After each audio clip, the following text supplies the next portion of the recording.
Hello and welcome to Calm Mind, a place where thoughts are allowed to slow down. You don't need to make anything happen or arrive anywhere. Right now, your only invitation is to be here. Just this. Just you. Just resting. Let your shoulders soften. Let your jaw release. Allow your eyelids to grow heavy in their own time. No rush. Let's close the door on the day together and begin. You might have noticed something about your mind tonight. Something different from how it felt this morning. The same thoughts that moved quickly at breakfast now feel slow, heavy, like they're moving through something thick, like trying to run underwater. The mental clarity you had hours ago, the ability to process, to decide, to follow complex threads of thinking. It's harder now, isn't it? Perhaps significantly harder. Not because anything is wrong with you. Not because you're failing or broken or somehow less capable than you should be. But because your mind, like your body, has limits. Real, biological, measurable limits. And tonight, you've reached them. If these gentle journeys are meaningful to you, I invite you to like, subscribe, or share a reflection below. It helps other restless minds find their way here. But for now, your only task is to relax. This is mental fatigue, and I want to help you understand it, not intellectually, as an abstract concept, but personally, as your lived experience. Not to fix it. Fixing isn't what tonight needs. But to recognize it, to make sense of what you're feeling, so the heaviness doesn't feel so alarming or shameful. Because there's something important I want you to hear right from the start. What you're experiencing is normal. It's human. It's what minds do after hours of being awake, engaged, working, navigating, caring. Let me tell you something that might feel like permission, like a hand on your shoulder saying, I see this, it's real, you're not making it up. The heaviness you're experiencing is real, measurably, scientifically, objectively real. It's not weakness. It's not you being dramatic or sensitive or unable to handle what everyone else handles fine. It's not evidence that you're less resilient or less capable than other people. Mental fatigue is a measurable, physical state that happens in the brain. Neuroscientists can actually see it happening. They can watch the prefrontal cortex, the sophisticated part of your brain that does complex thinking, problem solving, decision making, slow down after hours of sustained use. Just like muscles tire from physical work, your brain tires from mental work. This isn't a metaphor. Your brain consumes actual resources: glucose for fuel, oxygen, neurotransmitters for signaling between neurons. And when those resources run low, thinking gets harder. Tonight, your brain is tired, not lazy, not failing, tired from real work that required real energy.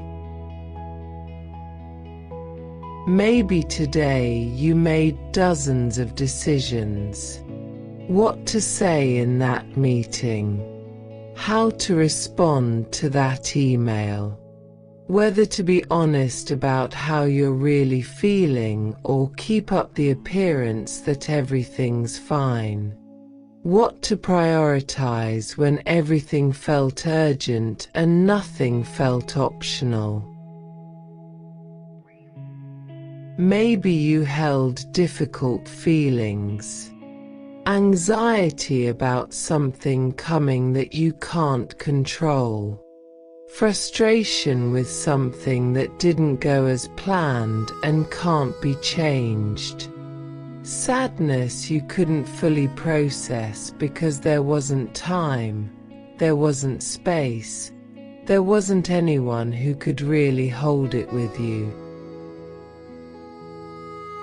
Maybe you navigated complex social dynamics, reading the room in that difficult conversation, adjusting your energy to meet others' needs, managing their expectations while trying to honor your own, being the version of yourself that the moment required instead of the version you actually felt like being.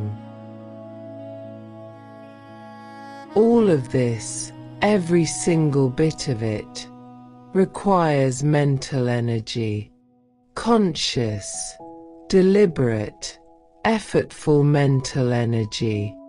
And mental energy, like any resource in a finite system, runs low, gets depleted, needs replenishment. Here's what's happening in your brain right now, explained simply, personally, in a way that connects to what you're actually experiencing. Throughout the day, every time you think, every time you focus, every time you process information or make a decision or regulate an emotion, your brain uses glucose. That's its primary fuel, simple sugar that powers every neural firing, every thought, every moment of consciousness. And simultaneously, every hour you're awake, your brain produces something called adenosine, a chemical byproduct of neural activity that accumulates in your brain tissue the longer you stay awake. Adenosine is like a gentle pressure slowly building, creating what we experience subjectively as sleepiness, as the pull toward rest. By now, after hours of wakefulness, your glucose is lower and your adenosine is higher, which means your brain literally has less fuel to work with and more biochemical pressure telling it to shut down. That's why the same problem that would have taken you 5 minutes to solve this morning might feel impossible to even approach tonight. Not because you've gotten less intelligent over the course of the day, not because you're not trying hard enough, But because your brain is running on reserve power, trying to function with depleted resources. The prefrontal cortex, that magnificent, sophisticated part of your brain that does abstract thinking, that plans and analyzes and problem solves and regulates your impulses and emotions. It's the first to go offline when you're mentally exhausted. It's not failing you. It's conserving energy. Because your body, in its ancient biological wisdom, knows this isn't the time for complex cognition. This isn't the time for solving hard problems or making important decisions. This is the time for rest.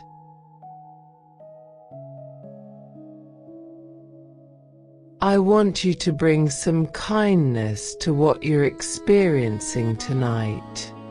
Real kindness, not the performative kind, but the kind that actually feels like relief.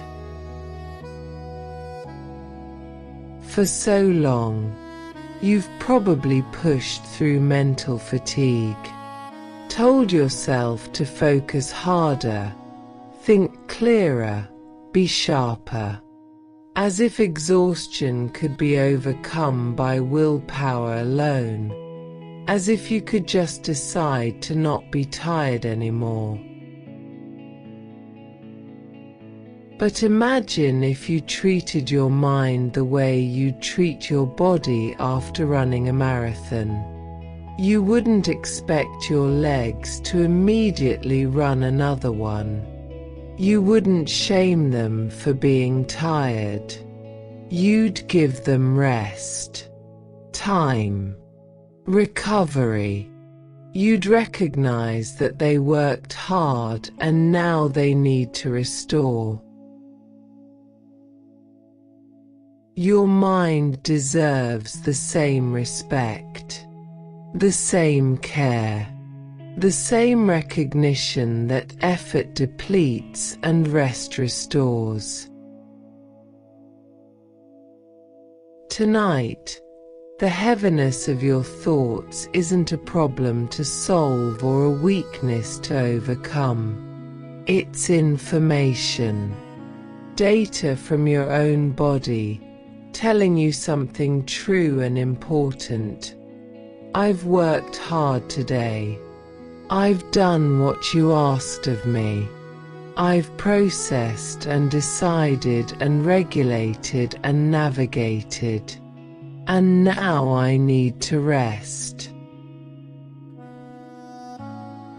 The ancient Stoic philosopher Marcus Aurelius, writing in his private journal, notes he never intended anyone else to read, wrote, "You have power over your mind, not outside events.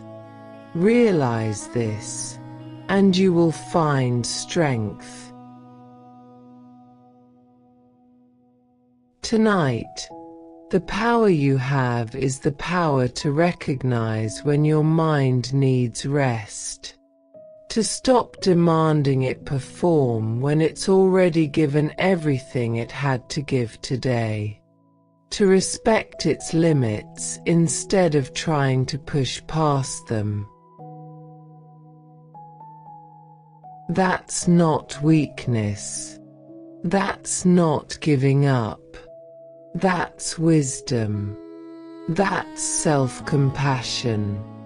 That's treating yourself like someone you actually care about.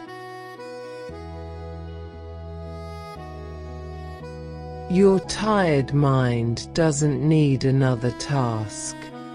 It doesn't need to figure something out or solve something or understand something perfectly or come to the right conclusion.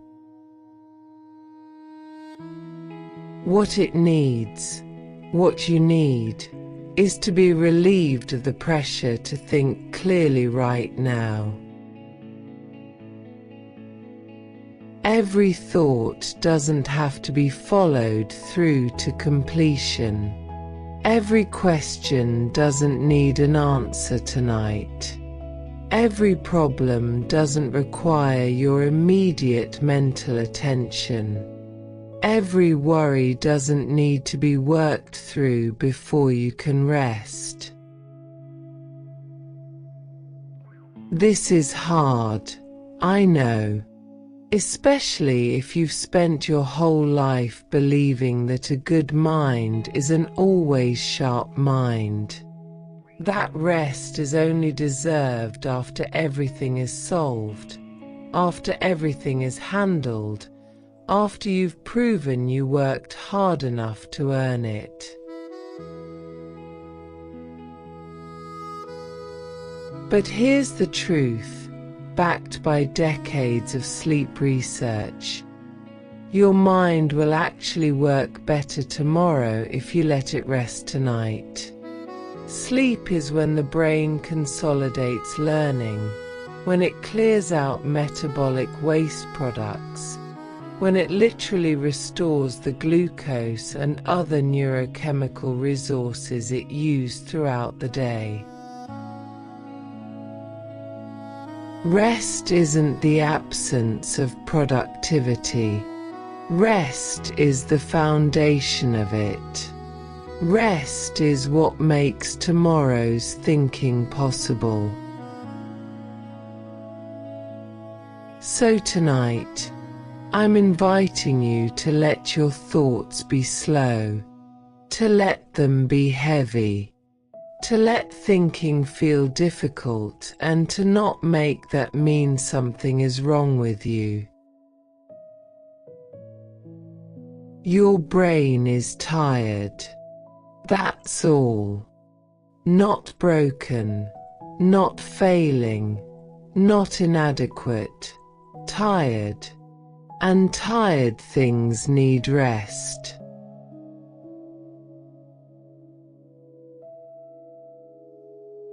Before we move forward, I want to address something directly, something you might be feeling right now, perhaps even something you've been carrying for a while.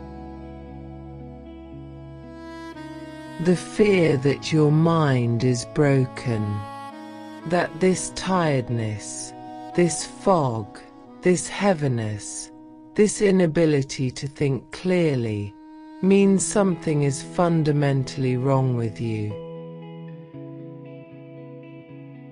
I want to tell you with complete certainty, your mind is not broken. It's tired. Those are profoundly different things. A broken mind would be unable to recognize its own fatigue, unable to seek rest, unable to hope that sleep might help, unable to even care about finding relief. But you're here. You recognized that you needed something gentle tonight. You chose to stop pushing and start resting. That's not broken. That's wise. That's your mind, even in its exhaustion, still taking care of you. Your mind is functioning exactly as it should function after extended use. The slowness, the fog, the difficulty, these are your brain's way of telling you it needs restoration. Not repair. Restoration. There's nothing to fix. There's only something to allow, the natural process of a tired brain seeking rest. I know it can feel frightening when your mind doesn't work the way it usually does. When the sharpness you rely on becomes dull. When thoughts that should be easy feel impossible. When you can't remember simple things or follow simple logic. But this is temporary. This is not your new permanent state. This is just what tiredness looks like in the mind. Tomorrow morning, after sleep, your mind will have access to resources it doesn't have right now. The clarity will return, maybe not completely, maybe not immediately, but it will return, because sleep restores. That's what it does. Your mind isn't broken. It's just tired. And tired things heal with rest. So let go of the fear that something is permanently wrong. Let go of the worry that you'll always feel this foggy, this slow, this heavy. This is a state, not a trait. This is exhaustion, not identity. This is temporary, not permanent. Your mind is not broken. It's asking for rest. And you're giving it exactly what it needs by being here tonight.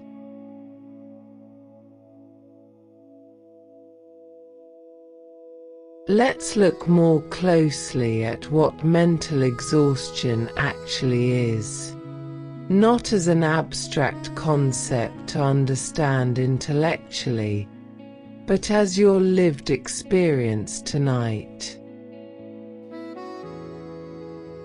There's a particular kind of mental tiredness that comes from decisions, and you've probably made more of them today than you realize. Think about it. From the moment you woke up, what to wear, what to eat, when to leave, which route to take, what to listen to, whether to check your phone. And those were just the easy ones, the automatic ones. Then came the harder decisions. How to phrase that difficult message without causing offense but still being honest. Whether to speak up in that meeting or stay quiet and avoid conflict. How much of yourself to give to that person's request without depleting yourself completely. Whether to take on that extra responsibility or protect your existing, already stretched energy. Each decision, even small ones, requires mental energy. You have to assess options, consider consequences, weigh values against each other, predict outcomes, make a choice, commit to it. Research shows that humans make thousands of decisions every single day, and each one depletes what psychologists call your executive function, your brain's ability to regulate itself, to choose, to control impulses, to focus attention, to switch between tasks. By night, after hundreds or thousands of these micro-decisions, your executive function is running on empty. Which is why simple choices, what to watch, what to eat for dinner, whether to respond to that message now or later, can feel impossibly, disproportionately hard. You're not being indecisive. You're not overthinking.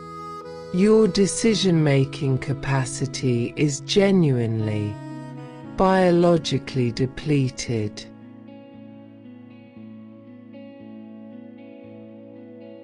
Here's something else that creates mental fatigue. Everything you took in today that you haven't fully processed yet.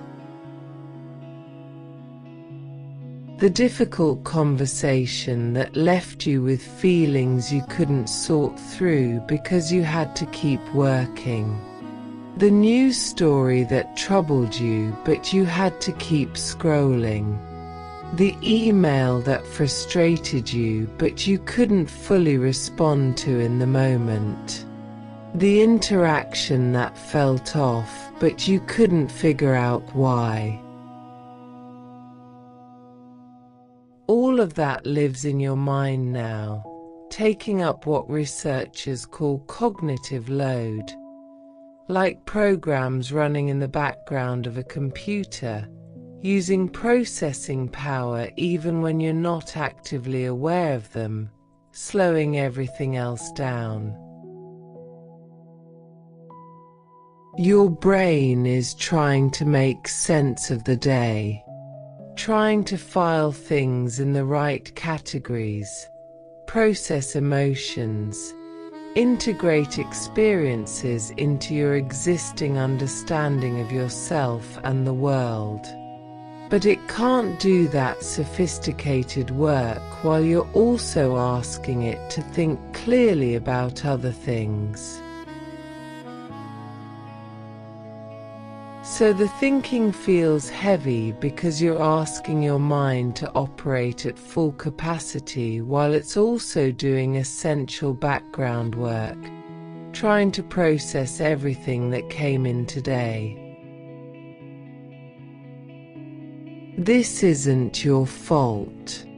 This is how brains work. They need time to process.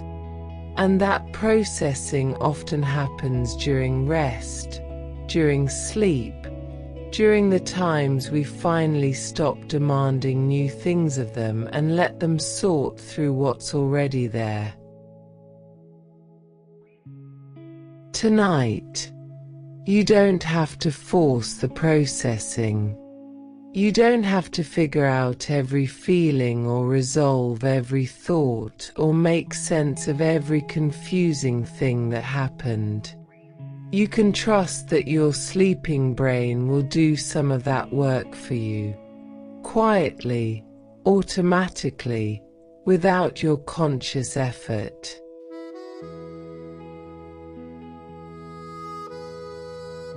If today required you to manage your emotions, to stay calm when you felt anxious, to be pleasant when you felt irritated, to be strong when you felt fragile, to be professional when you felt raw, then you're carrying another layer of fatigue on top of everything else. Emotional regulation is one of the most taxing things the brain does. It requires the prefrontal cortex, that same part that handles complex thinking, to override the limbic system, the emotional center deep in the brain. Every time you took a breath instead of snapping, every time you smiled through difficulty, every time you held yourself together when you wanted to fall apart, every time you swallowed words you wanted to say, every time you showed up as if you were fine when you weren't. That wasn't weakness being suppressed. That was enormous mental work being done. Executive function, working overtime, keeping the lid on feelings that wanted expression. And that work has a cost. A real, measurable, depleting cost. The Buddhist teacher Pema Chodron writes, "The most fundamental aggression to ourselves, the most fundamental harm we can do to ourselves, is to remain ignorant by not having the courage and respect to look at ourselves honestly and gently." Tonight, looking at yourself honestly means recognizing you've done hard emotional work today, exhausting work, and you're tired from it. That's not a character flaw or a sign that you're not handling life well. That's evidence of effort. Evidence that you've been regulating, managing, containing all day long. You're allowed to be tired from the emotional labor of your day. Somewhere along the way, many of us absorbed the idea that a strong mind doesn't get tired. That mental fatigue is a sign of weakness or lack of discipline or insufficient resilience. But that's not how biology works.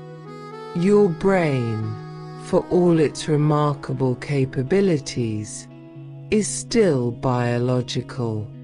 It runs on chemistry. It requires physical resources. And those resources get used up. Studies on cognitive fatigue show that after several hours of concentrated mental work, performance drops significantly. Attention narrows. Error rates increase.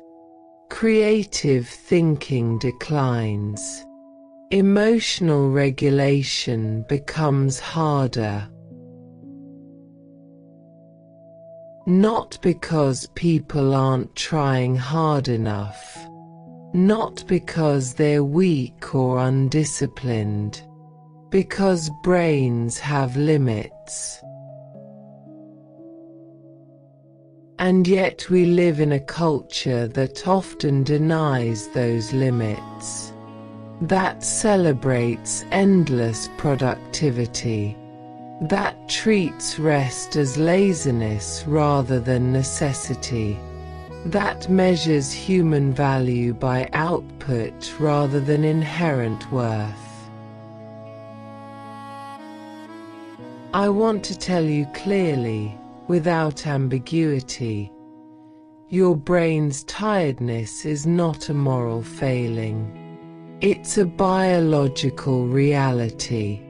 And respecting it is not giving up or settling for less. It's honoring how humans actually work. You don't need to apologize for being mentally tired at the end of a long day. You need to rest. That's all. Just rest.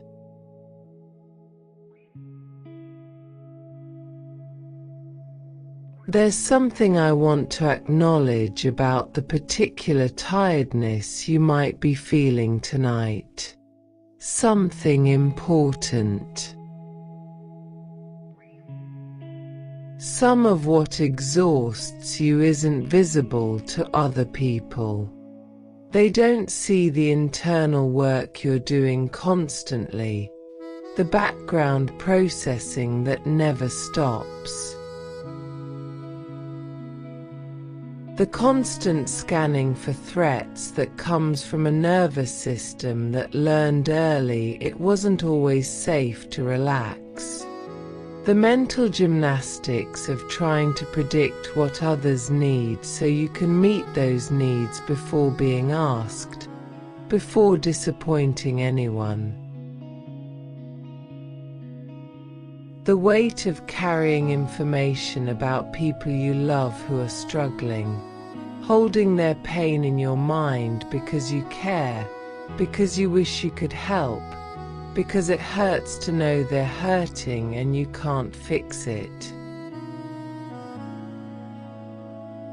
The exhaustion of being the person people rely on to have it together, to have answers, to be strong, to be the stable one, even when internally you're barely holding on, even when you feel like you're failing at everything. Maybe you're managing chronic pain and the constant mental negotiation of what your body can and can't do, what you should push through and what you can't. Maybe you're navigating a difficult relationship and the mental energy of figuring out what's yours to fix and what isn't, what's reasonable to ask for and what's asking too much.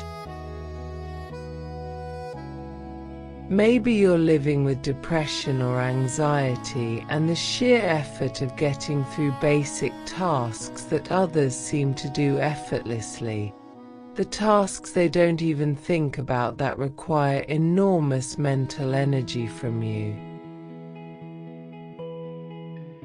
Maybe you're grieving, and grief takes enormous cognitive energy even when you're not actively thinking about the loss. It runs in the background all day long, processing the impossible thing your mind is trying to accept. I see the invisible weight you're carrying. I know it's real even though others might not notice it or acknowledge it or even believe you when you try to explain. And I want to say this explicitly, clearly. You are allowed to be tired from things that don't show up on anyone else's list of hard things. Your internal experience is valid. Your exhaustion is real. You don't have to prove it to anyone, least of all to yourself. Tonight, you don't have to justify why you're this tired. You don't have to earn the right to rest by proving you worked hard enough or had a difficult enough day or suffered enough to deserve relief. The mental weight you carry, visible or invisible, acknowledged by others or dismissed, understood or not, it's real. And it makes you tired. And being tired is reason enough to rest. So let yourself be as tired as you actually are. Let the pretending fall away. Let the performance of being fine stop, at least for tonight. Just for these hours, you can be exactly as exhausted as you feel. No more holding it together. No more pushing through. No more pretending you're less tired than you are. You've done enough. You've carried enough. And now you can rest.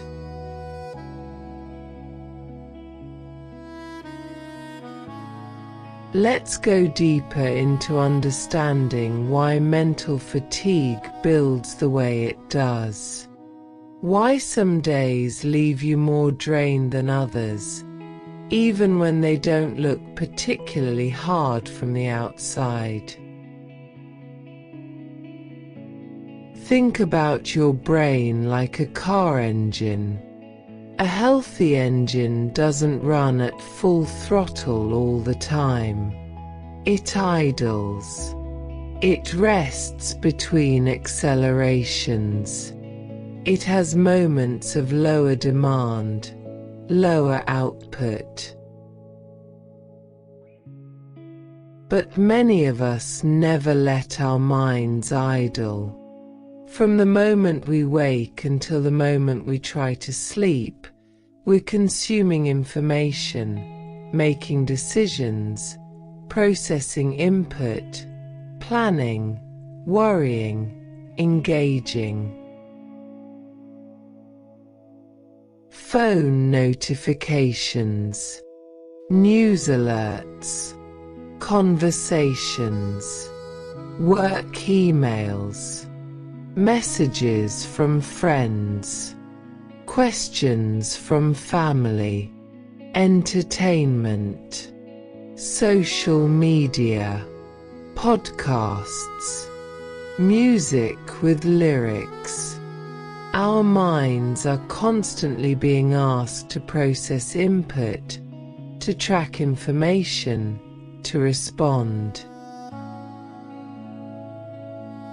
And even when the external input stops, many of us fill the silence with our own thinking, planning tomorrow, reviewing today, problem solving, ruminating, replaying conversations, rehearsing future ones. The mental engine never actually idles. Neuroscientists talk about something called the default mode network, the brain's resting state, the pattern of activity that emerges when we're not focused on external tasks. It's meant to activate when we give our brains unstructured time, and it's when the brain does essential maintenance work, processing memories, making connections, restoring resources. But if we never give our brains that unstructured time, if we're always consuming, always processing, always engaged, the default mode network never gets to do its work properly. And we end up mentally exhausted in a way that feels vague and hard to explain. This is one reason you might feel so tired even if you spent the day doing things that weren't particularly difficult. Because your mind never got to rest. It was always on, always processing, always working.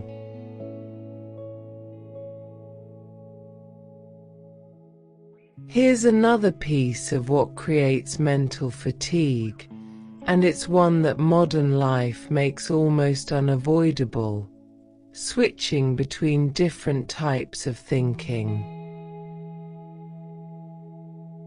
Maybe this morning you were doing focused analytical work, numbers, data, logical problem solving. Then you had to switch to a creative brainstorming session, expansive thinking, generating possibilities. Then a difficult interpersonal conversation requiring emotional intelligence and empathy. Then back to detailed administrative tasks requiring precision and focus. Each time your brain switches contexts, from analytical to creative to emotional to practical, it uses energy. There's a cognitive cost to changing modes, to shifting mental gears. Your brain has to reconfigure itself for each different type of task. And in modern life, we switch constantly. Email to meeting to personal text to work call to family dinner to more email. Our brains are being asked to pivot dozens of times a day, sometimes dozens of times an hour. Research shows that this constant switching significantly increases mental fatigue and reduces overall cognitive performance. Your brain works best with sustained focus on one type of task, but modern life rarely allows for that kind of deep, uninterrupted work. So if you feel particularly drained tonight, it might not be because any one thing was so hard. It might be because you were asked to be many different versions of yourself in rapid succession, and each transition took energy you didn't even realize you were spending. Analytical you, creative you, patient you, professional you, personal you. Each version requires different mental resources, activates different neural networks, and switching between them is exhausting.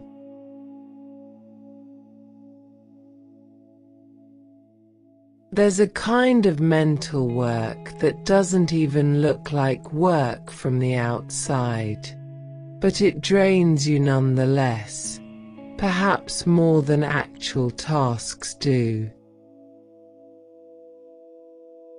It's the background anxiety of things not yet dealt with, the mental list of tomorrow's tasks that you're rehearsing tonight. The worry about the difficult thing coming next week. The anticipation of the conversation you're dreading. The preparation for the event you're nervous about.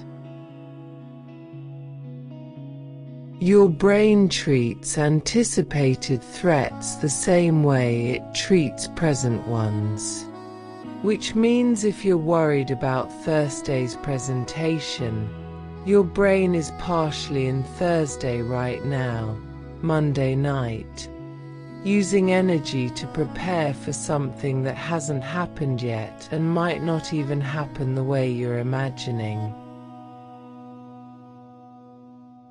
This is adaptive from an evolutionary perspective. Planning ahead kept our ancestors alive. But it also means we can be exhausted by things that haven't even occurred yet.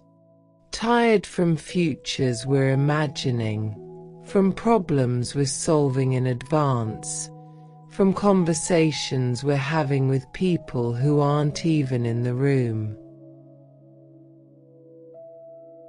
The poet Rainer Maria Rilke wrote, "Perhaps all the dragons in our lives are princesses who are only waiting to see us act, just once, with beauty and courage. Perhaps everything that frightens us is, in its deepest essence, something helpless that wants our love."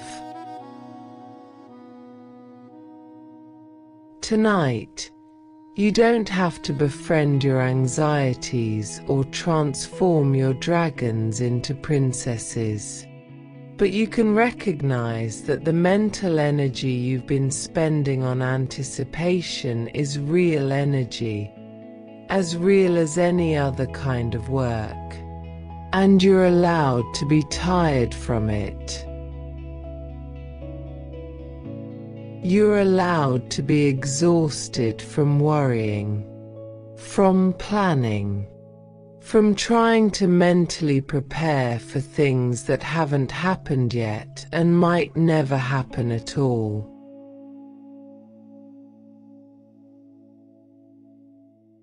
For some of you, there's an even deeper reason your mind is so tired tonight. A reason that goes back further, runs deeper. Your thinking has been your survival tool, maybe for years, maybe for a lifetime, maybe since childhood. Figuring things out, staying vigilant, predicting problems, managing situations, reading people. Your sharp mind has kept you safe when other things couldn't. But constant hypervigilance is exhausting. A mind that never stops scanning for danger, never stops problem solving, never stops trying to stay 2 steps ahead of threat or disappointment or abandonment. That mind gets profoundly tired. And it's hard to let it rest, because resting feels dangerous. Like if you stop thinking clearly, something bad will happen. Like your safety depends on your constant mental work, your perpetual alertness. I want to say this gently, with enormous respect for what you've survived. Your mind has protected you remarkably well. Whatever you've been through, whatever you've had to navigate, your intelligence and vigilance helped you through it. They're not the problem. They've been the solution. But tonight, in this dark room, in this quiet moment, your mental vigilance isn't required for survival. You're safe enough to rest. Nothing terrible will happen if your thinking slows down for a few hours. Your mind has worked so hard for so long to keep you safe. Tonight, it can rest. The work it's been doing can pause, just temporarily.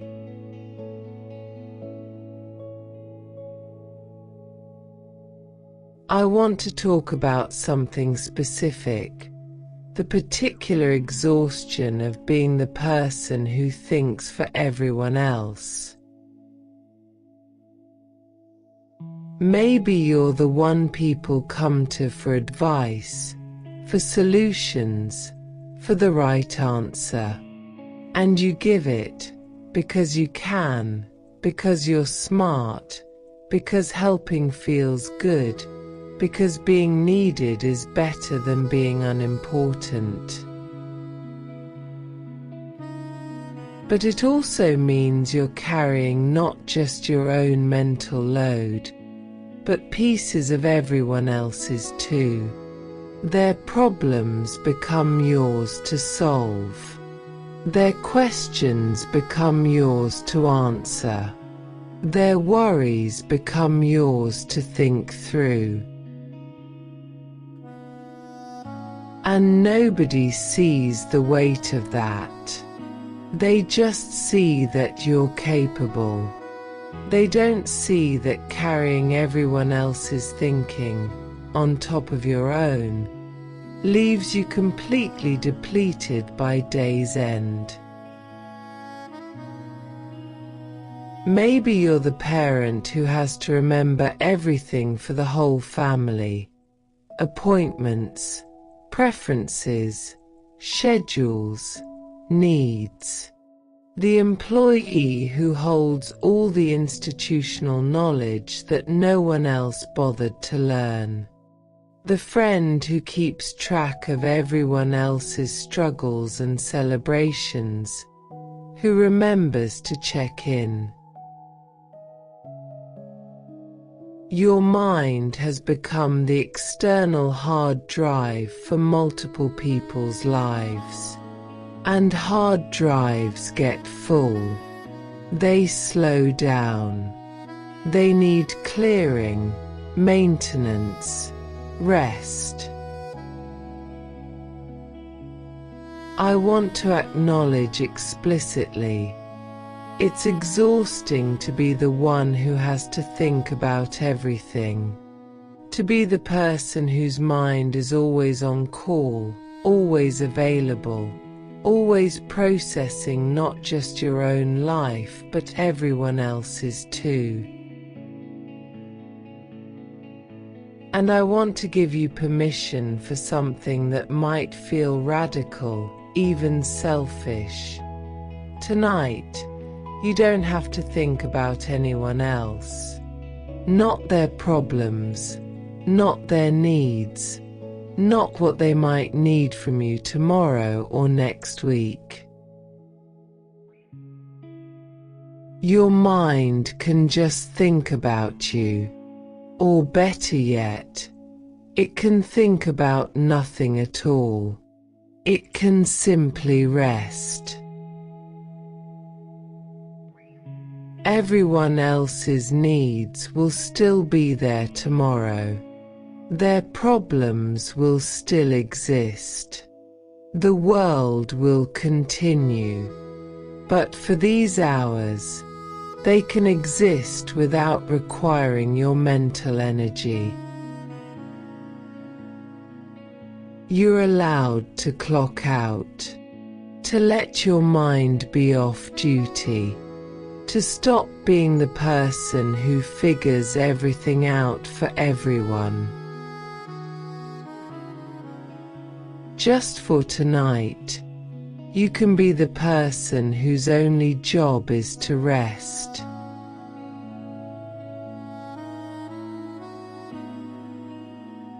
The Vietnamese monk Thich Nhat Hanh teaches about the practice of stopping, not as avoidance, but as a deliberate choice to pause, to allow things to settle. He writes, "We have to learn the art of stopping, stopping our thinking, our habit energies, our forgetfulness, the strong emotions that rule us." Tonight is your practice of stopping, not permanently, not as a way of avoiding responsibility, just for now, allowing the mental motion to cease, the thoughts to settle like sediment in water that's been shaken. When water is agitated, you can't see through it. But when it's allowed to be still, the sediment settles and clarity returns naturally. Your mind works the same way. You don't have to force clarity. You just have to stop agitating. Stop stirring. Let the natural settling happen.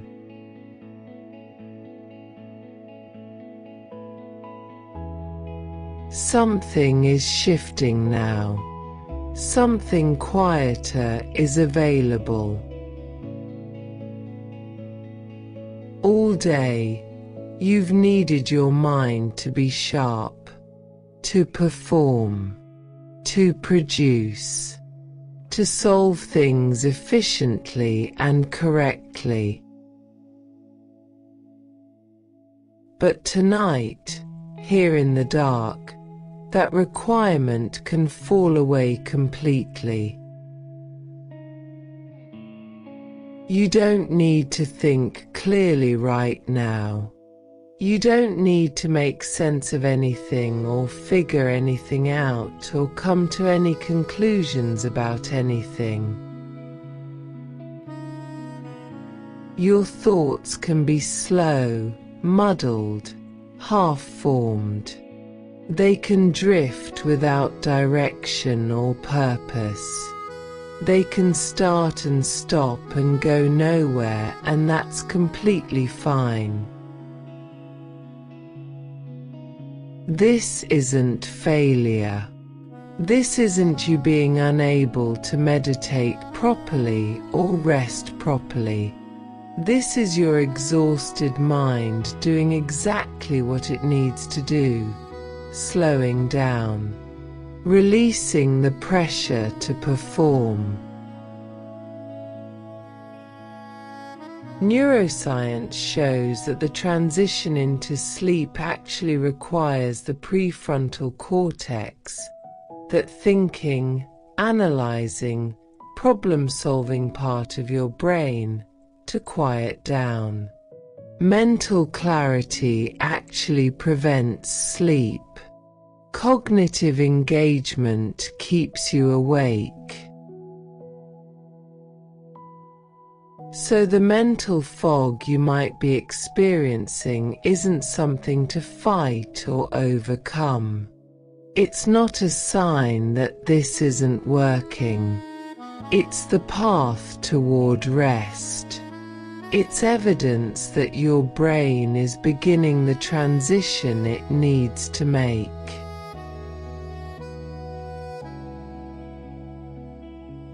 Here's something your tired mind desperately needs permission for: to not answer every question it encounters tonight. All day, your mind has been in problem-solving mode. Question arises, mind seeks answer. Problem appears, mind works on solution. Issue emerges, mind analyzes and strategizes. But tonight, you can let questions just sit there, unanswered, unresolved, incomplete. What am I going to do about that situation? You don't have to answer tonight. How am I going to get through tomorrow? Tonight, you don't have to know. What does that person think of me? You're allowed to not figure that out right now. Did I handle that correctly? That question can wait. Questions can exist without answers. Problems can exist without immediate solutions. Your mind doesn't have to chase down every thread of thought to its conclusion. This is especially important for mental fatigue, because an exhausted mind will work on problems less efficiently but often for much longer, spinning in circles, getting nowhere, using enormous energy for minimal progress. The kindest thing you can do for your tired mind is to release it from the requirement to solve, to let it be a mind that simply witnesses questions without needing to answer them.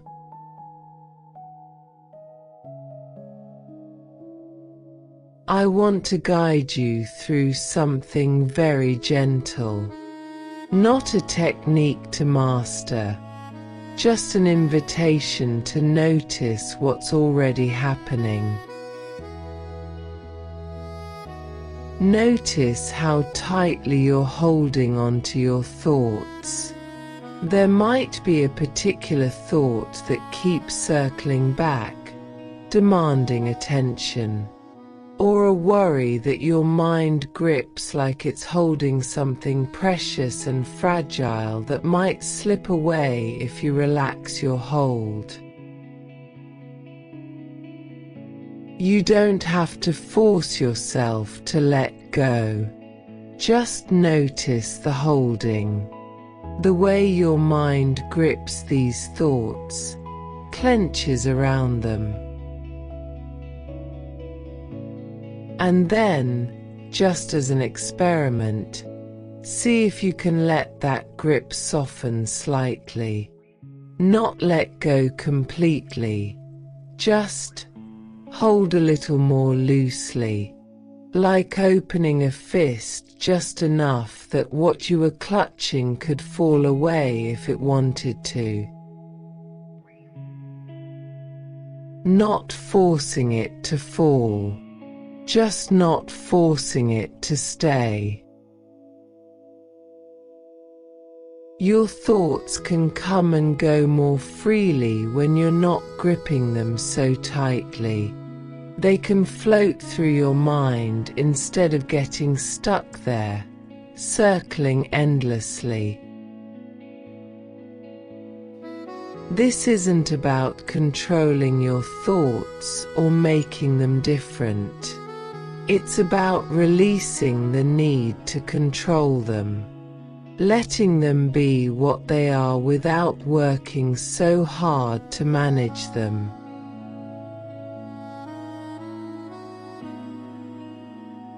Here's something important that I want to acknowledge directly.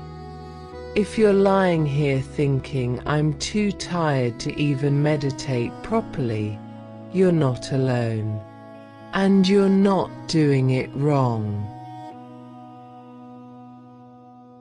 Mental fatigue affects your ability to focus on anything, including meditation, including guided relaxation, including following my voice right now. That's completely okay.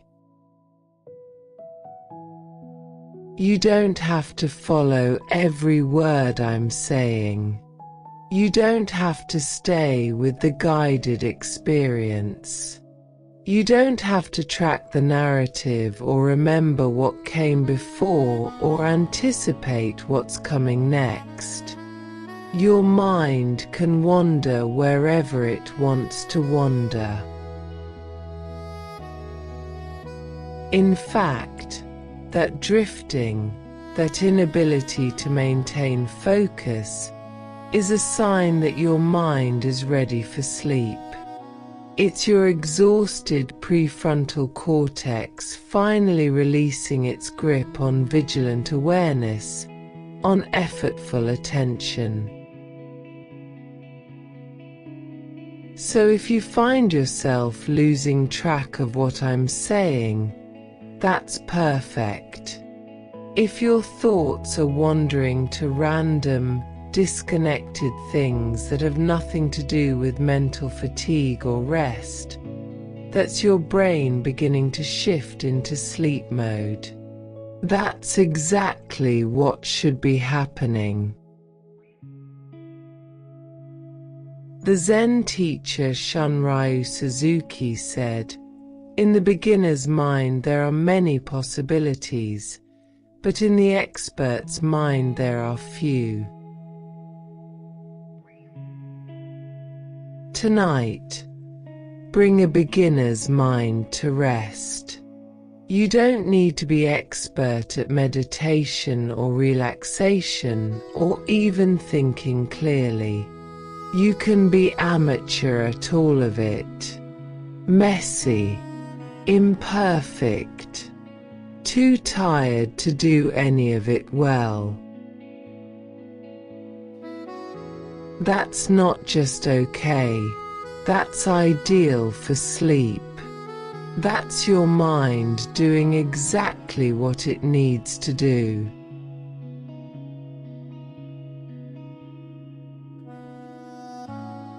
I want to give you something explicit right now, not as a concept to understand, but as a real offering you can take with you into the rest of this night. Full, complete, unconditional permission to let your mental performance be poor tonight.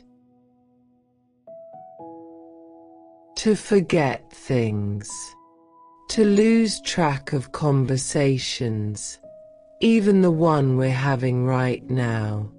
To not follow complex thoughts. To give up on problems you'd normally solve easily. To be confused by things that should be simple. This isn't lowering your standards. This isn't accepting defeat or settling for less than you're capable of. This is recognizing that different times require different things from you.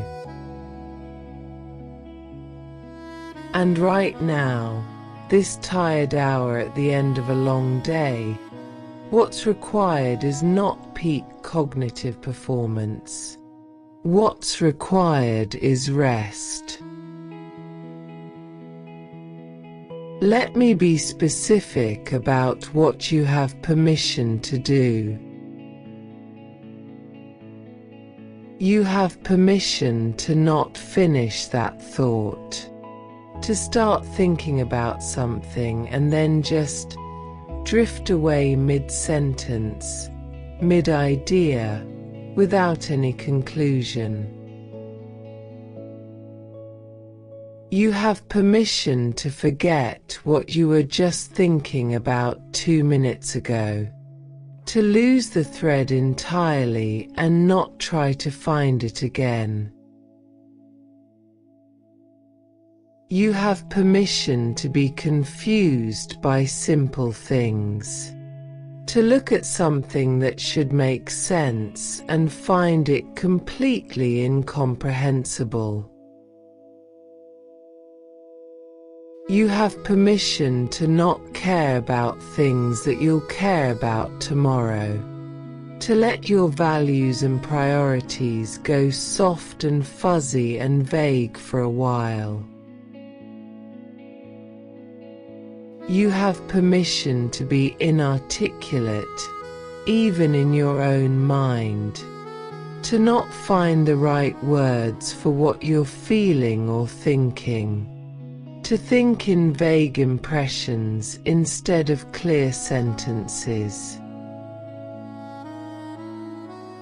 You have permission to stop trying to understand this meditation, to let my words wash over you without tracking them, without following the arc of the narrative, without remembering what came before. You have permission to be mentally absent, to be physically here but mentally somewhere else, nowhere specific, just drifting in that formless space between waking and sleep. All of this is allowed. All of this is appropriate for a tired mind at night. All of this is exactly what should be happening. The relief in this permission isn't just conceptual or abstract. When you really let yourself stop performing mentally, when you really release the requirement to think well, something physical happens in your body. Your muscles might soften. Your breath might deepen and slow. The tension you've been holding in your face, your jaw, your shoulders in trying to stay sharp, it can finally release. Because mental effort creates physical tension. The two are inseparable, and releasing the mental effort releases the body too. So take this permission. Really take it.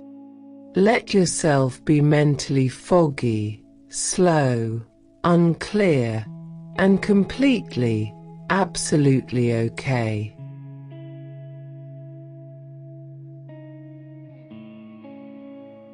As we move deeper into the night, I want to help you reframe what mental fatigue means, to see it differently. What if mental fatigue isn't a problem to overcome, but information to listen to? What if it's data, not deficiency? Your tired mind is telling you something important. You've used the resources available today. You've expended mental energy on things that mattered, that required attention and effort. And now it's time to replenish. This is no different from physical fatigue after exercise. Sore muscles aren't a sign that you failed at the workout. They're evidence that you worked, that you used your body for what bodies are meant to do. Your mental fatigue is evidence that you engaged with life today, that you thought, decided, processed, felt, navigated, that you used your mind for what minds are meant to do. When you reframe fatigue this way, as information rather than inadequacy, as feedback rather than failure, it changes how it feels in your body. The heaviness in your thinking becomes less alarming, less shameful. It's just your brain saying, quite reasonably, "I've worked enough for today." And you can respond to that information with care instead of judgment. Instead of "I should be able to think clearly by now," you can say, "My mind is tired because it worked hard, and now it needs rest." That's not excuse-making. That's honoring reality. That's not weakness. That's listening to your own body with respect and compassion.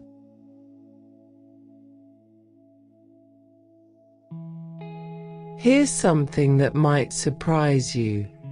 Your tired mind, in some ways, is wiser than your sharp one. When your analytical prefrontal cortex is exhausted and goes offline, other parts of your brain become more active and influential. The parts that process emotions, the parts that make intuitive leaps, the parts that see patterns and connections rather than isolated details. This is why solutions to problems often come when we're not actively working on them. In the shower, on a walk, as we're drifting to sleep. When the sharp, analytical, effortful mind quiets down, deeper intelligence can emerge. Your tired mind might not be able to analyze a spreadsheet or craft a perfect email or follow complex logical arguments.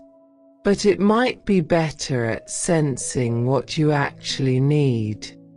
at recognizing what really matters versus what just feels urgent, at accessing intuition.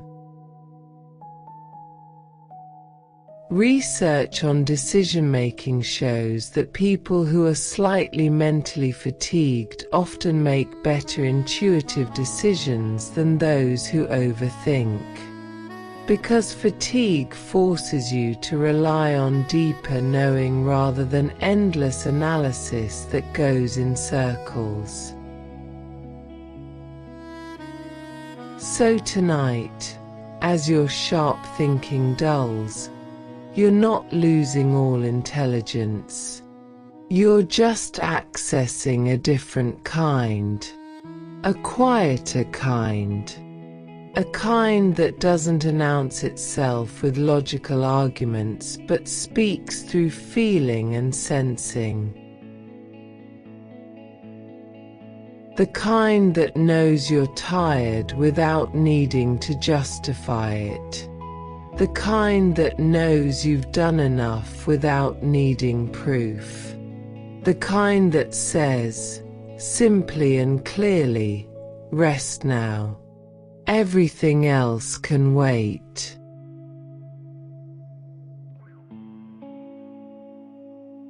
For perhaps your whole life, you've been fighting mental tiredness, pushing through it, drinking coffee, forcing focus, demanding that your mind keep working past its natural limits.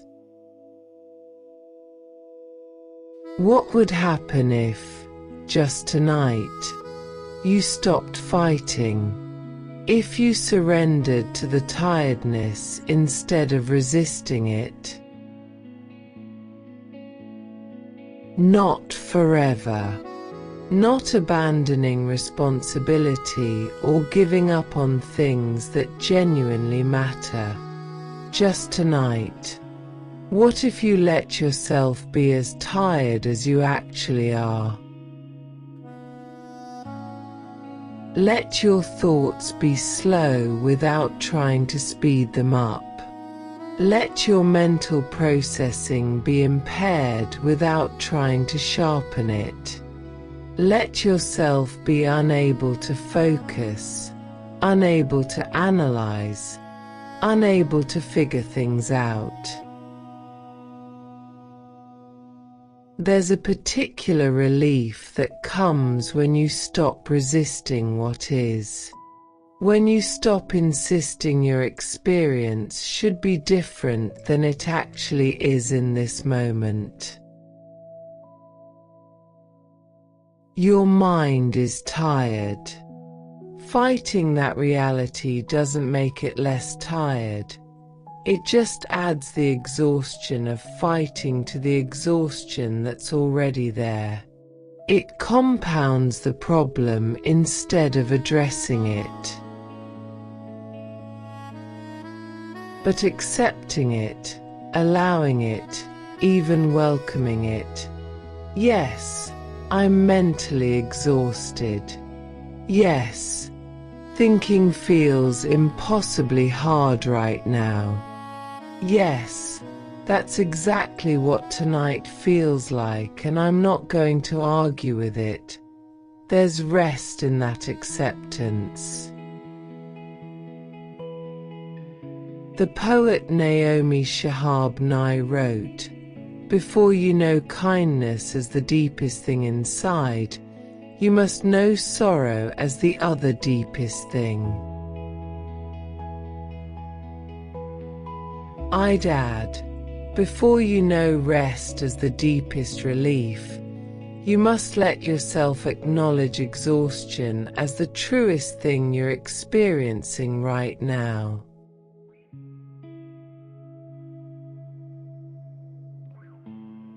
I want to speak to something that might be at the heart of why mental fatigue feels so threatening to you. Why it feels like more than just tiredness. Maybe you've built your identity around being the smart one, the sharp one, the one who thinks quickly and solves things and has answers and can be relied upon to figure things out. And maybe tonight, with your mind this tired and foggy, you're worried. If I can't think clearly, who am I? If my mind isn't sharp, what's my value? What do I bring? Why would anyone need me? I want to say this clearly, without any ambiguity.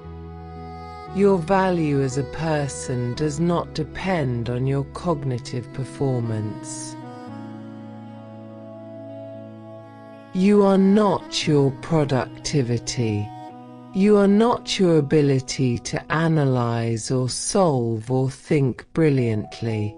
Those are things you can do, sometimes, when you have the resources. But they're not who you are at your core. Who you are is the consciousness beneath all the thinking.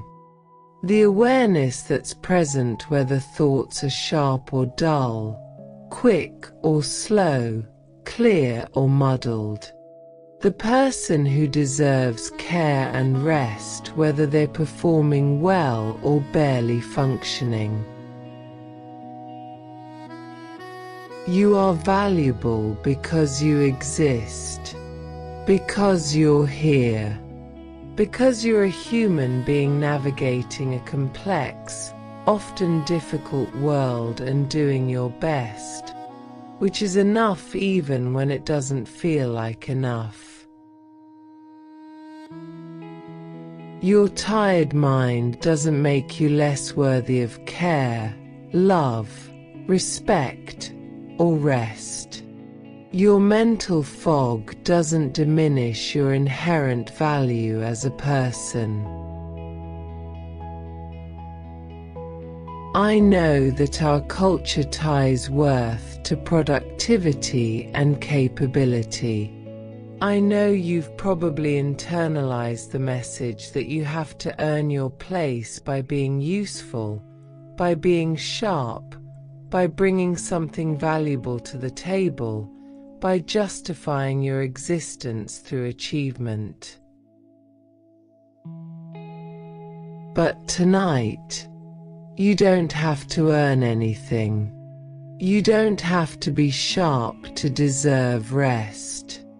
You don't have to be productive to be worthy of care. You don't have to prove your value to be allowed to take up space and time and resources. You can be slow, foggy, unable to think clearly, and still be completely, wholly, entirely enough, entirely worthy, entirely deserving of rest and gentleness. Your value isn't conditional on your cognitive state. It's absolute. It's inherent. It exists whether your mind is firing on all cylinders or can barely string two thoughts together. So let yourself be mentally tired without it meaning anything about your worth. Let your mind be sluggish without making it a referendum on your value as a person, your right to exist, your place in the world. You are so much more than your ability to think clearly, and tonight, you get to rest in that truth. Viktor Frankl, who survived Nazi concentration camps, wrote, "When we are no longer able to change a situation, we are challenged to change ourselves." Tonight, You cannot change that your mind is tired, but you can change how you relate to that tiredness. You can choose to see it as information rather than inadequacy. That choice, to be compassionate toward your own limitations, to honor your human need for rest, that's a form of wisdom. That's success of a different kind.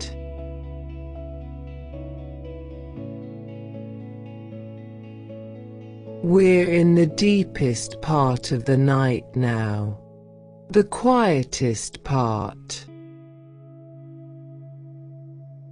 While you sleep tonight, something remarkable will happen in your brain. Let me tell you about it, not to teach you or give you something to remember, but to help you trust the process. Your sleeping brain will wash itself. The glymphatic system, a waste clearance system in your brain that's far more active during sleep than waking, becomes up to 10 times more efficient when you're unconscious. All the metabolic byproducts that accumulated during today's thinking, all the cellular waste, the proteins, the chemical residue of billions of neural firings, will be cleared away through this system, including beta amyloid proteins that, when they build up, are associated with cognitive decline and dementia. Your brain literally cleans itself while you sleep. It's clearing out the biological residue of all that mental work you did today, washing it away so tomorrow's mind can function cleanly. Your sleeping brain will also consolidate memories, taking the important things you learned or experienced today and moving them from temporary, fragile storage to long-term, stable storage. Letting go of what doesn't need to be kept, what was trivial or irrelevant. It will make new connections between previously unrelated pieces of information, finding patterns you didn't consciously notice.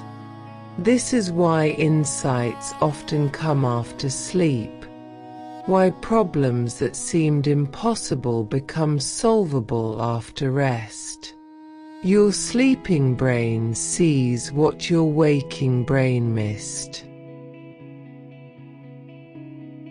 and it will restore your resources, replenishing glucose levels that powered today's thinking, restoring neurotransmitters that were depleted, repairing cellular damage from hours of neural activity.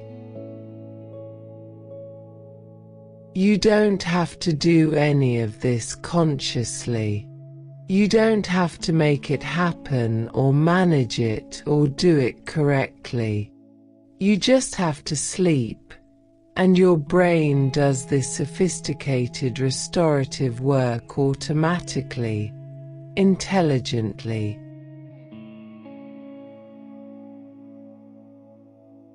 Letting yourself sleep when your mind is tired requires a particular kind of trust. A kind that might not come easily if you've learned that vigilance keeps you safe. Trust that problems left unsolved tonight will still be workable tomorrow, maybe even more workable with a rested mind. Trust that the thing you're worried about doesn't need your mental attention right now, in this hour. Trust that your tired mind will be sharper, clearer, more capable after rest. This can be hard if you've learned that letting your guard down, mental or otherwise, has historically led to bad outcomes. If relaxing meant missing something important or being caught off guard or failing to prevent something painful. But tonight, in this moment, there is nothing that requires your sharp thinking. There is nothing that will fall apart if your mind rests for a few hours. Nothing will be irreparably damaged. No catastrophe will occur that your vigilance could have prevented. Tomorrow's challenges will be met by tomorrow's mind, a rested one, hopefully. Tonight's mind has done its job. It has carried you through this day. It deserves to power down. There's something I want you to understand about what will happen while you sleep. Something that might make it easier to surrender to rest. Your brain doesn't just rest during sleep. It actively restores itself. It's not passive recovery. It's active reconstruction, active healing, active preparation for tomorrow. Right now, your tired mind feels like a depleted battery, empty, unable to hold charge, incapable of powering the thoughts you need it to power. But that battery isn't dead. It's just drained. And sleep is how it recharges. Not just partially, but fully, if you give it enough time. During deep sleep, your brain will replenish glucose, the fuel that powers thought, attention, decision-making. It will restore neurotransmitters that have been used up throughout the day: serotonin, dopamine, norepinephrine. It will repair cellular damage from hours of neural firing. During REM sleep, your brain will process emotions you couldn't fully process while awake. It will integrate experiences into your existing understanding of yourself and the world, making sense of the day in ways your conscious mind couldn't. The glymphatic system, that cleaning system I mentioned, will wash away the metabolic waste that's been building up in your brain tissue all day, including proteins that, if allowed to accumulate, would impair your thinking even more. All of this happens automatically, without your conscious participation, without you needing to understand it or manage it or do it correctly or even believe it's happening. You just have to sleep, and your brain does the rest. This is why I'm asking you to trust. Not trust in me, or in this meditation, or in some abstract concept of healing. Trust in the biological wisdom of your own brain. Your brain knows how to restore itself. It's been doing it every night of your life. Even on the nights you thought you didn't sleep well, even on the nights that felt restless and broken, your brain was still doing this essential work. Tonight will be no different. Whether you feel like you're sleeping well or not, whether you're aware of the sleep or experience it as deep unconsciousness, your brain will be restoring itself. The mental clarity you're missing right now, it's being rebuilt as we speak, slowly, biochemically. The sharpness that feels gone, it's being restored in the darkness of sleep, neuron by neuron. You don't have to make this happen. You don't have to sleep perfectly for it to work. You don't have to do anything except not fight it. Just have to let your tired brain do what it knows how to do. So trust the restoration. Trust that your brain is already beginning this work, even now as you lie here listening. Trust that tomorrow's mind will be different because tonight's mind was allowed to rest.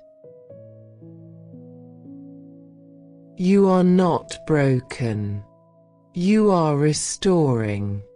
And restoration is already happening.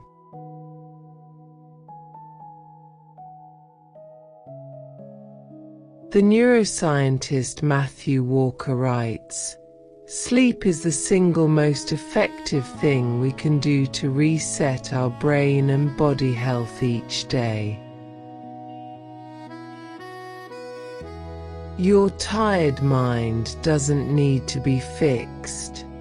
It needs to be allowed to do what it naturally does, restore itself through sleep. This is evidence-based hope, not wishful thinking, but biological reality. Your brain will be better tomorrow if you let it rest tonight.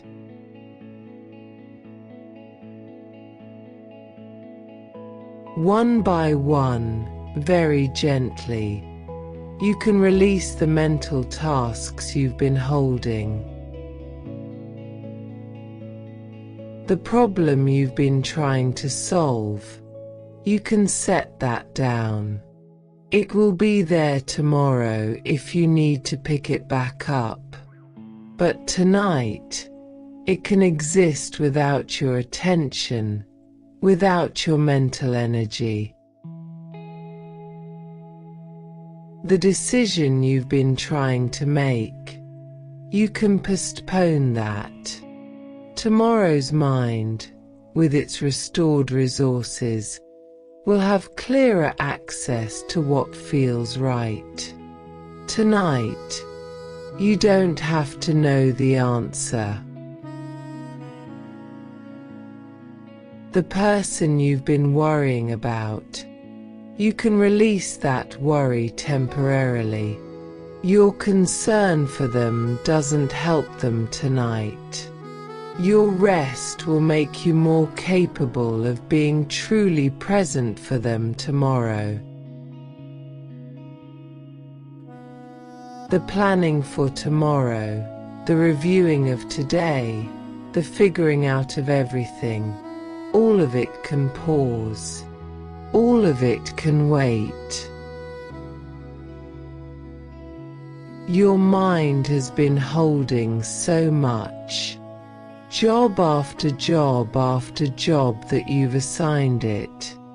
Problems to solve, information to remember, situations to navigate, emotions to manage, people to think about.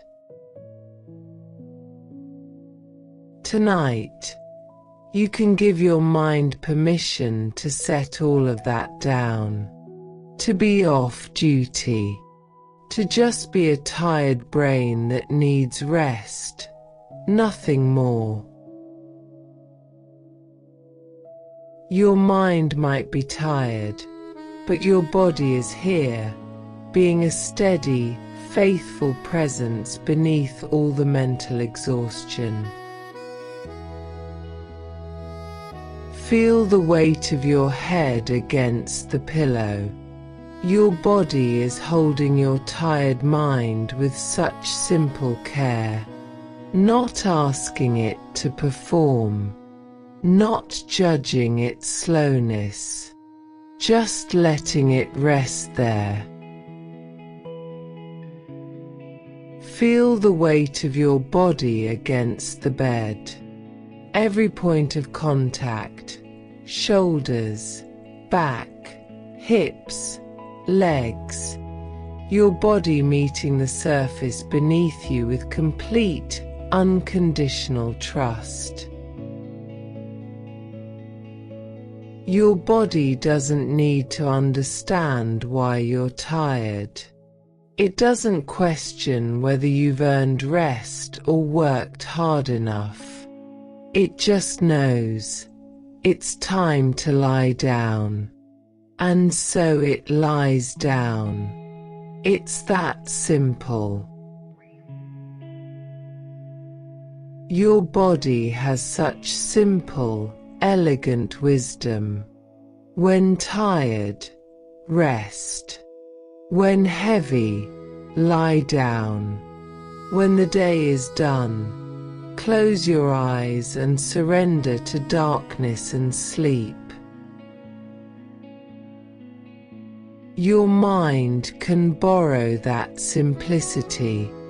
It can stop trying to figure everything out and just do what tired things do: rest.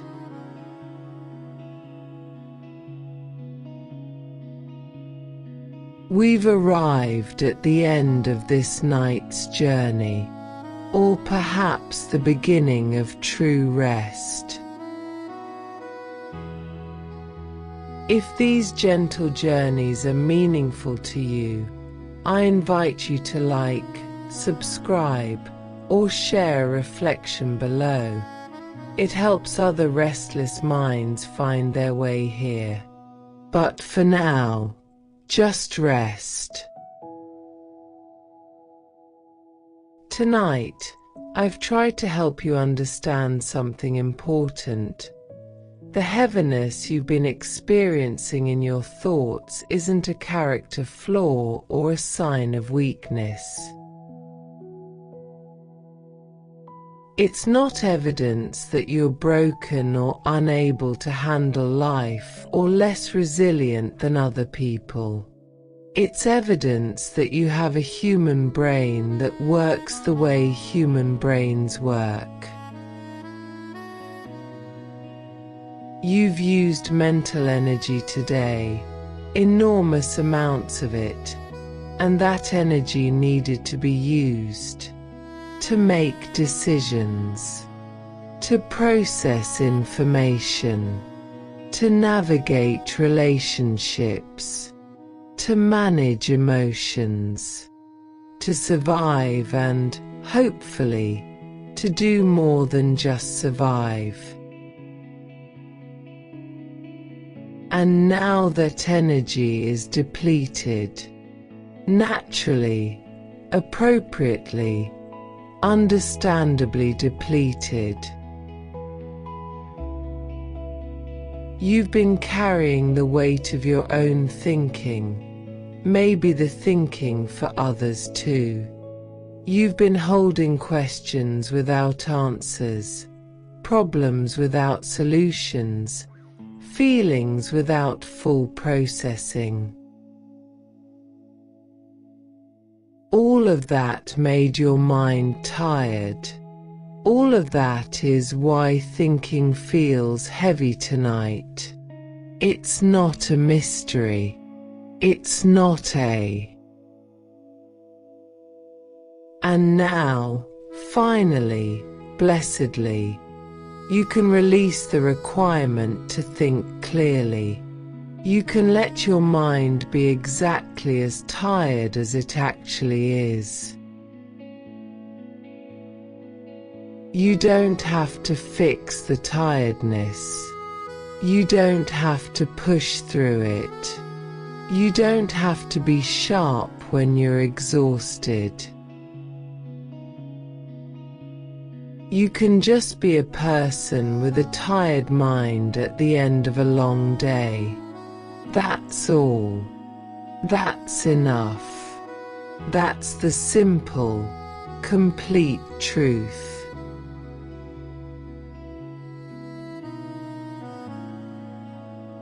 Before we settle into the final quiet, I want to honor something about the journey your mind has been on.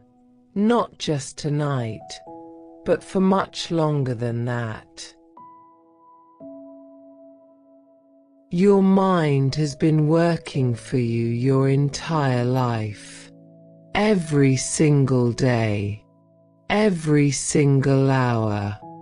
Processing, protecting, problem-solving, navigating the complexity of being alive and conscious. It has helped you survive things that were genuinely hard to survive. It has figured out solutions to problems that seemed impossible. It has carried you through grief, through fear, through uncertainty, through loss. It has remembered the important things, the faces, the moments, the lessons.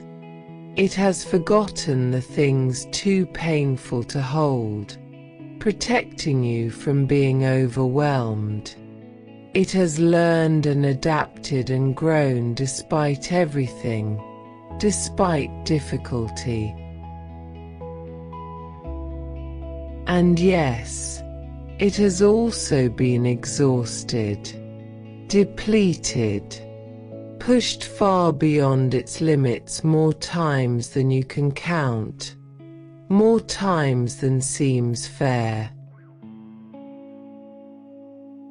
But it has never abandoned you, even when it was running on empty, even when thinking became nearly impossible, even when fog and confusion felt overwhelming.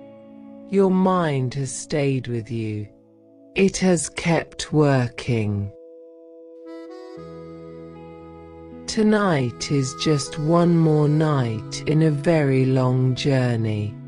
One more night where your tired mind needs rest. But it's also an opportunity to recognize everything your mind has done, everything it's carried, everything it's accomplished. The years of decisions, the countless problems solved, the emotions processed, however imperfectly, the relationships navigated, the traumas worked through, still being worked through, the daily survival that required so much mental energy you probably didn't even realize you were spending it. Your mind has done all of that. This same tired mind that feels so heavy right now has accomplished extraordinary things just by getting you here, to this moment, still functioning, still hoping, still reaching for rest. And it deserves more than just rest tonight. It deserves recognition, appreciation, maybe even gratitude, if you can find that. I'm not asking you to force gratitude if you don't feel it. If you're angry at your mind for being tired, for not working better, for failing you when you needed it, that's understandable. That's human. But maybe, just maybe, you can acknowledge this mind has tried. It has worked so hard for so long. And now it's tired from that work, from that effort. That's not a character judgment. That's not weakness or inadequacy. That's the natural consequence of effort over time, of engagement over years. So as we move towards sleep, I invite you to bring some gentleness to your tired mind. Not as a technique you have to do correctly, not as a practice you'll be graded on, just as a quality of attention, a quality of care. The way you might look at a child who's exhausted from playing all day, or a friend who's tired from a difficult week, or an animal who's worn out from running. That gentleness, that recognition that tired things deserve care, not criticism. That exhaustion is evidence of engagement, not failure. Your mind has brought you this far, through everything, through all of it, and tonight, it can finally rest. Not because it earned it by performing perfectly, but because it has been working, and working things get tired, and tired things need rest. That's the whole truth. Simple, true, complete.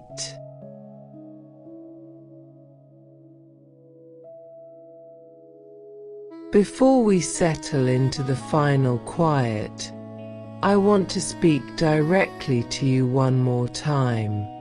Personally, intimately. I see how tired you are. Not just the physical tired that shows on your face, the deep mental exhaustion that comes from thinking too much, caring too much, carrying too much for too long. I see the invisible labor you've done today, the emotional regulation, the decision fatigue, the context switching, the vigilance, the holding of other people's needs alongside your own, or perhaps instead of your own.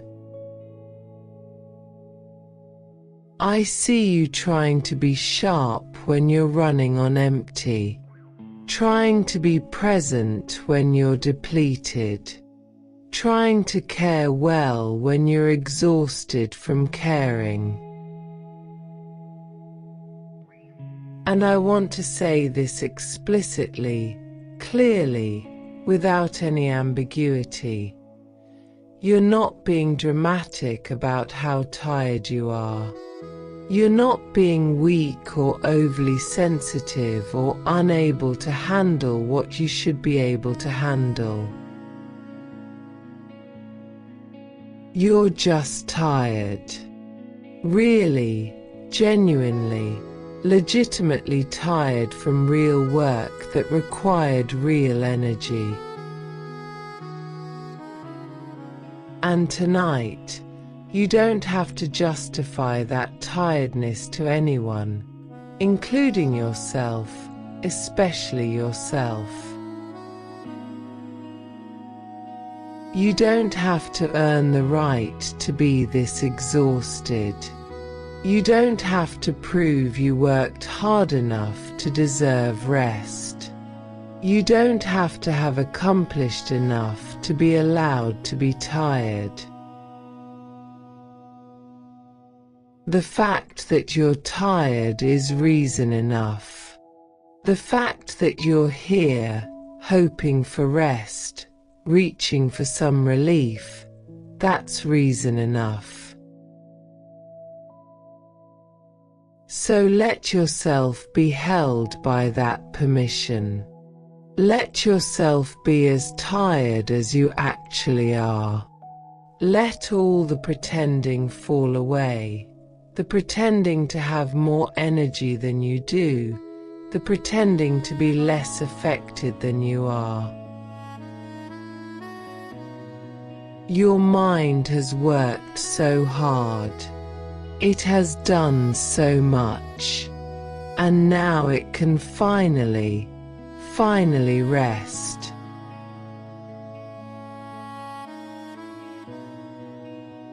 I hope that understanding what's happening in your brain tonight has made the experience less frightening, less shameful. The fog, the heaviness, the inability to think clearly, it's not mysterious or alarming when you understand it.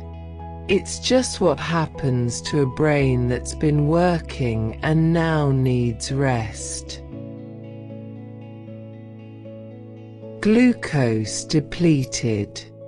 Adenosine accumulated. Prefrontal cortex going offline. Default mode network trying to activate. Your brain transitioning from day mode to night mode, from productivity to restoration. Pause. 15 seconds. This is healthy. This is normal. This is your brain doing exactly what it's supposed to do at this hour, in this state. This is healthy. This is normal. This is your brain doing exactly what it's supposed to do at this hour, in this state. And tomorrow morning, if you've allowed yourself to sleep, your brain will have done its restorative work. Glucose replenished. Adenosine cleared. Waste products washed away. Memories consolidated. Resources restored. You'll wake with a mind that can think more clearly again. Not because you forced it to rest well, but because you allowed it to rest at all. That's the gift of understanding. You can trust the process. You can let your tired mind do what it needs to do without fearing that something is permanently wrong. Feel, if you can, how your body has already been settling while we've been here together. Your shoulders, are they a little heavier than when you first lay down? A little more released toward the bed, a little less held? Your jaw, has it softened? That place where so much gets clenched and held during the day, has it let go even slightly? Your eyes, behind closed lids, do they feel heavier? Like they're sinking back into the sockets, into the darkness, instead of searching or straining. Your entire body might feel heavy now. The good kind of heavy. The heavy of a body that's ready to sleep, that's surrendering to gravity, to rest. And your mind, is it a little quieter than before? The thoughts still there maybe, but slower, more distant, softer around the edges. You don't have to force any of this. You're not trying to make yourself relax. You're just noticing that relaxation might already be happening, quietly, naturally, without your effortful participation. Your tired mind and tired body are finding their way toward rest. Not because you're doing it right, just because tired things naturally seek rest when they're finally given permission.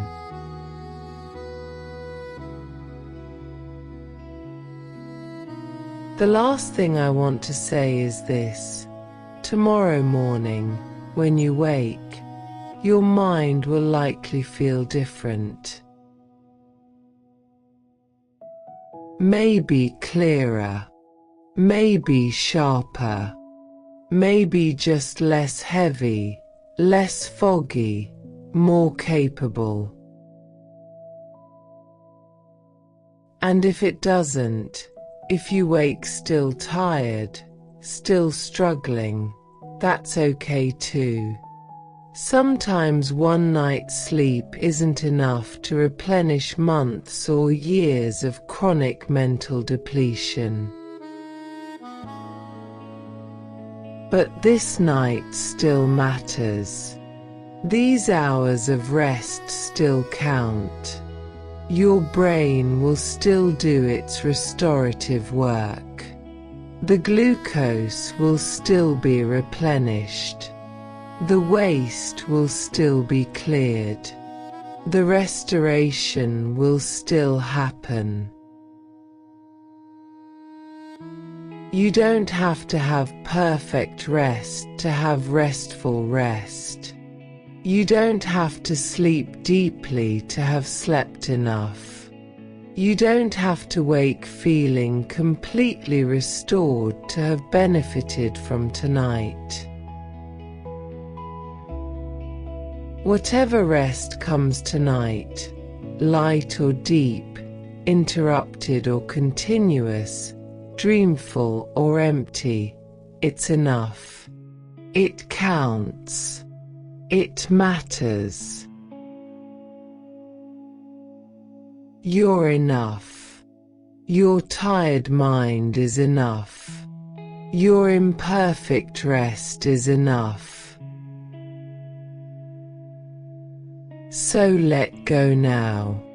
Let the thinking stop.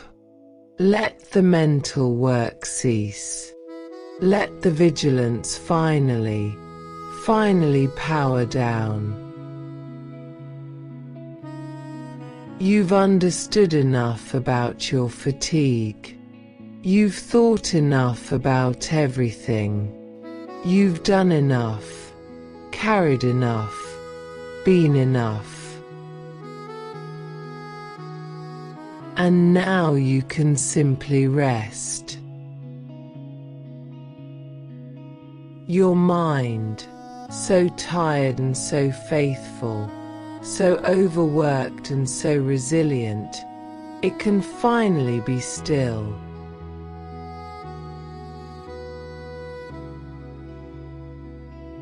I'll see you soon.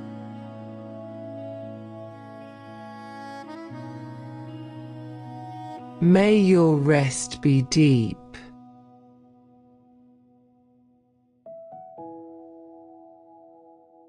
And your dreams be gentle.